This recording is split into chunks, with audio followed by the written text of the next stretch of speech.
Your money is gone, Kin. Those were the words echoing in my head as I stared at the blank screen of my phone. The app, the messages, everything had vanished like it never existed. My heart sank. But let me tell you the full story, because this wasn't just bad luck, it was something much worse.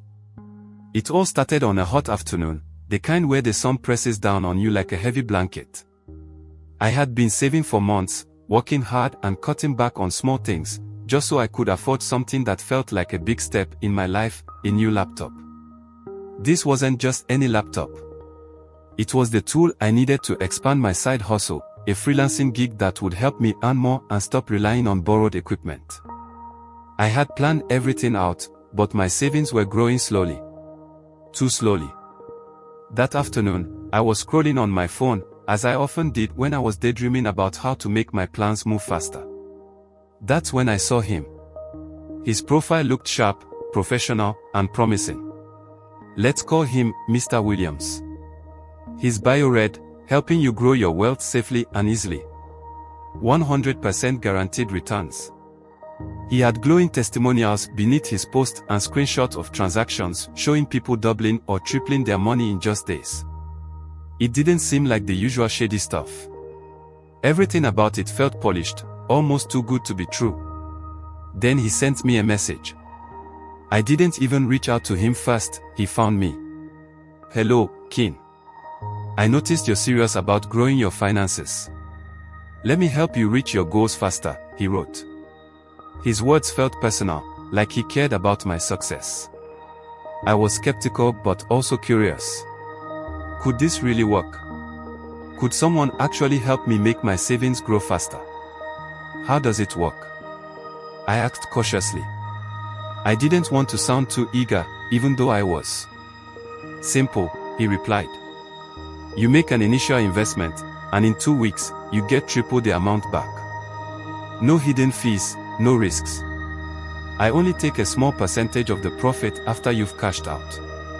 It's a win-win. It sounded perfect.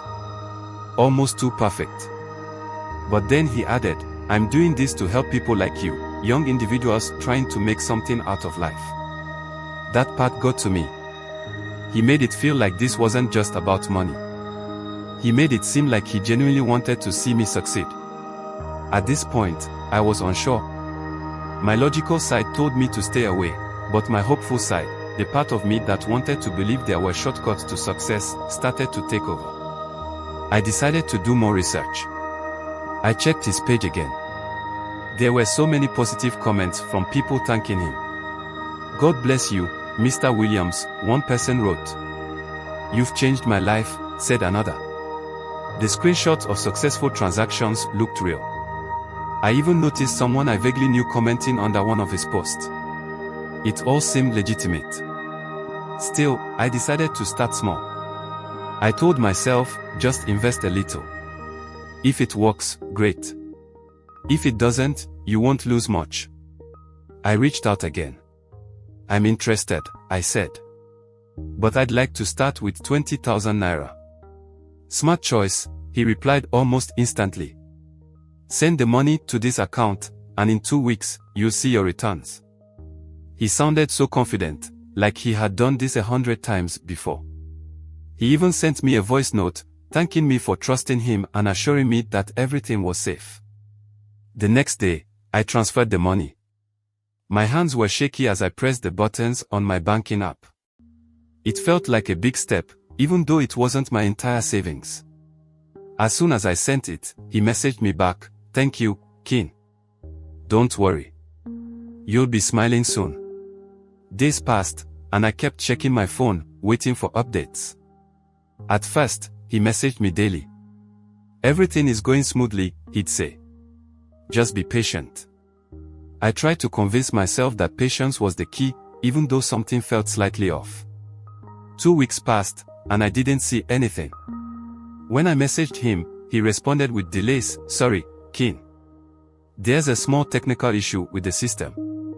But don't worry. Your money is safe. Another few days went by.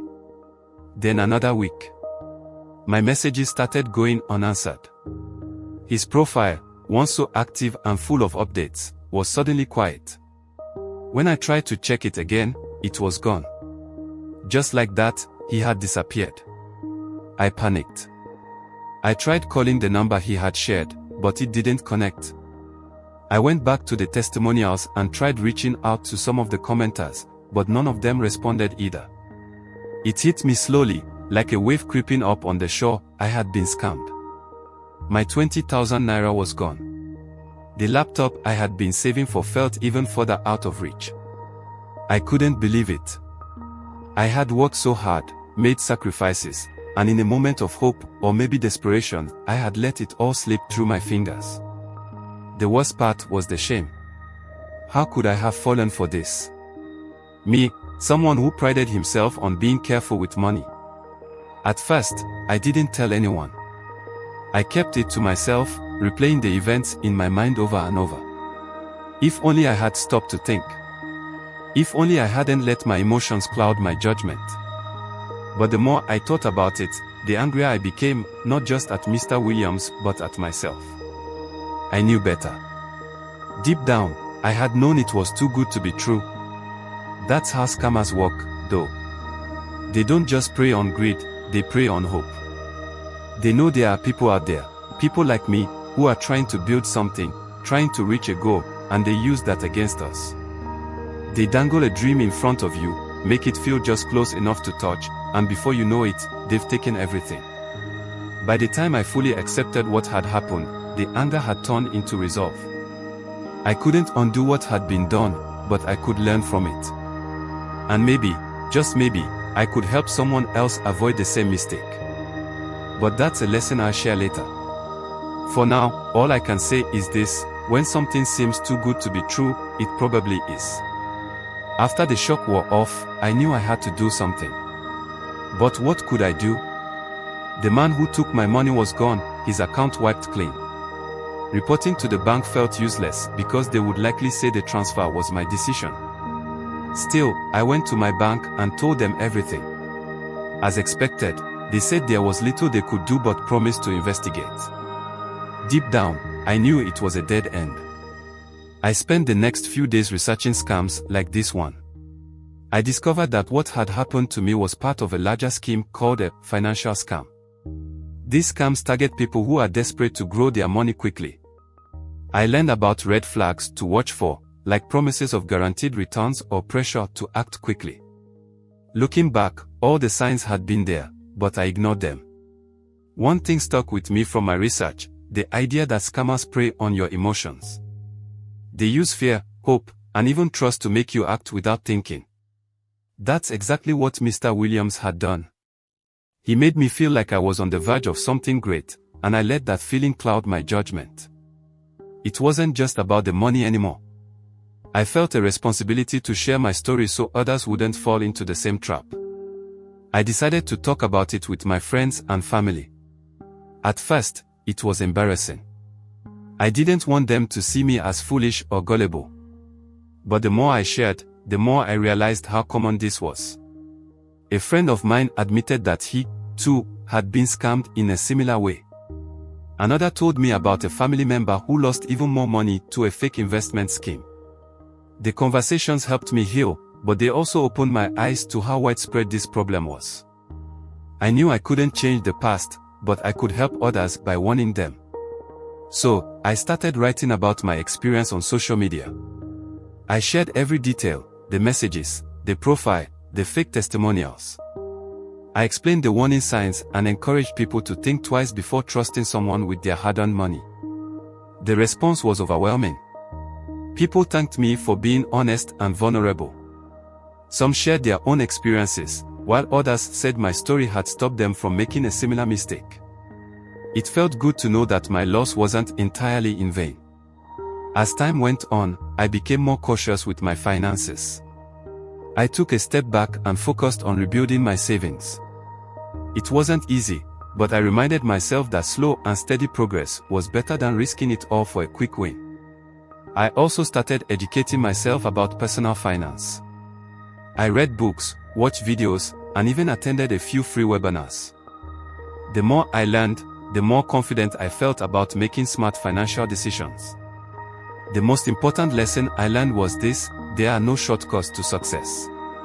Whether it's building wealth, advancing your career, or achieving any goal, it takes time, effort, and patience. Scammers like Mr. Williams thrive because they offer an illusion of easy success. But in reality, there's no such thing as guaranteed returns or risk-free investments. Looking back, I'm grateful for the experience, even though it was painful. It taught me to be more careful and to value the money I worked so hard to earn.